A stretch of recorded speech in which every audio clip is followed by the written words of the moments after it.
earphones a little bit.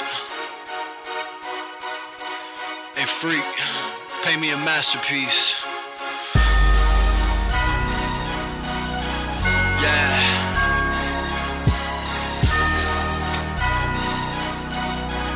Listen up. Hey. I dropped out in 11th grade, and my teacher told me that. Hey everybody, it's Jess from the Bourbon Betters here to give you a quick Super Bowl recap. The Chiefs won, like I said they would. They won by +2. They actually won by a total score of 25-22. They won by 7, they won by 3, but the total was 47 points. The total that for over/under that I said to go for was over 47.5. If you teased it down to 47, you got to push. Did 47.5. Unfortunately, it was an L. I knew there was going to be a lot of scoring in this game. I thought it would be touchdowns. Unfortunately, it was a game of field goals. I knew the offense would be there. I thought they could finish, but the defenses on both ends seemed to tighten up the closer you got. And then, of course, some freak things happens like fumbles and things like that, both sides of the ball. So Chiefs did win, money line. You made some money there. You barely missed on the over. Now, when it comes to CMCs, Christian McCaffrey scored a touchdown. He did. I told you he would. He does every week. Although they used him a lot in the passing game in the first half, the second half they seemed to let him, in overtime, they let him rush a little bit more.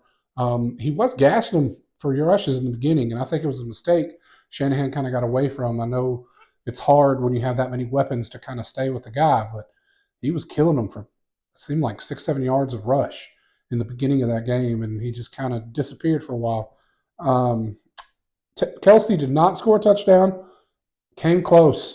At the end of the game, I thought when he broke left and was going, and that guy delivered the big hit, and he delivered the big hit on him, I thought maybe he'd score there. He didn't, and then in overtime, he was trying. That boy was trying. Didn't get in, but hey, he was close. If anybody was going to score, he tried. He tried to give everything he could to get there. He did have over 59.5 yards, which I told you he would. He had over 90 in 93 total yards and showed up in the fourth quarter in overtime. Pacheco, I told you they were going to need to run the ball. 16.5 carries is what I had him over. He had 18. Needed those 3 that he had in overtime or 4 that he had in overtime to get there, but he got there. Christian McCaffrey had 80 yards. I said he would get 79.5. He got 80. He got 80 rushing yards. So we hit that one. Once again, I thought he could have had more. I thought they didn't give him the ball quite enough. Pacheco missed on rushing yards by 5 yards. He had 59 yards. I said he was going to get 64.5. So I guess he missed by 5.5 yards. But I think that defense was stout against the run, especially early game. Seemed like every time they get the ball was 3 and out, and they were getting them behind the chains on first down runs. Karlaftis is the one I was talking about. If you could find him at 0.25, I couldn't. I found him at half a sack. He did get half a sack, so that was a push. But if you found him at 2.5, you made a little bit of money there because it was pretty good odds on that one. Kittle. What happened to Kittle? I don't know. I said he was gonna get 49.5 yards. I thought he would be Brock Purdy's safety valve. I thought that's they've had a good relationship all year. He's used him all year, but apparently the linebackers and safeties of San Francisco had him down, or of Kansas City held him down. We knew the D-backs were good, and I knew the Debo and Ayuk were going to struggle against that defense, but I thought Kittle's the matchup. Juszczyk's the matchup. Those guys are going to get it. Now, Juszczyk did have, I think a couple catches, but Kittle had 4 yards, and he says he's going to be back next year with a vengeance. Well, that's fine, but what happened in this game? What happened? He's probably the second best tight end in the game right now. He's got to show up in big games like that. He's got to. I know he knows that. I know he will. I know he'll get it. Good dude, good player, for sure. Purdy, I said in all four of the games, if they had a loss this year, he had at least an interception. So I took him having half an interception. He did not throw an interception. I think part of that's because I only remember him taking 2 shots in the entire game. They didn't throw the ball deep, but maybe 2 times, and both times was batted down. So I don't know if that was part of the game plan, but he didn't intercept the ball, but Kansas City didn't need it. And then the last one I had as a dark horse, like I said, I found him it was boosted, but I found him on a sports book for 450 for Rice to have a touchdown. He didn't get one, but he was probably the second best receiver. They had some receivers show up that hadn't shown up all year. Valdez Scantling did get a touchdown, which I had him on a different pick that I wasn't going to show on here because the odds were just, it was like 850 that he would get one, and he hit. So I got a little bit of money on that one, but I thought it was a long shot for sure. I mean, it definitely was a long shot, and I wasn't sure it was going to hit. I didn't feel comfortable about it, but I'm always going to take that long shot just the way I am. So you made a little money on Super Bowl if you listened to most of my picks. If you took all 10 of them, you didn't, but if you mix and match like I said to do, chances are you got a little bit of money there. Guys, if you like what you're seeing, hit the like button down at the bottom. Also, subscribe to the channel if you'd like. Leave a comment and hit that notification button. Hit that bell for notifications. Suggestions in the comment. Let us know what you want to see us drink. Let us know what you want to see us review. Let us know what game you really want to hear about. We're here to let you know. We're here to win you money, and we're here to win money too.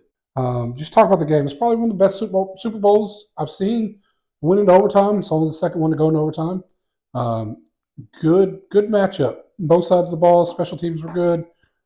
Offense was moving the ball, and then the defense would show up, or the defense would shut them down. They'd get a good punt. They punted back and forth a few times.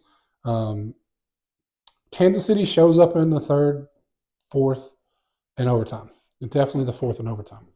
That's how you know they are who they say they are, right? Like, they are there when it matters. Kelsey showed up when it matters. Mahomes did runs when it mattered. He doesn't do that during the year. Doesn't want to get hurt. Super Bowl, whole different story.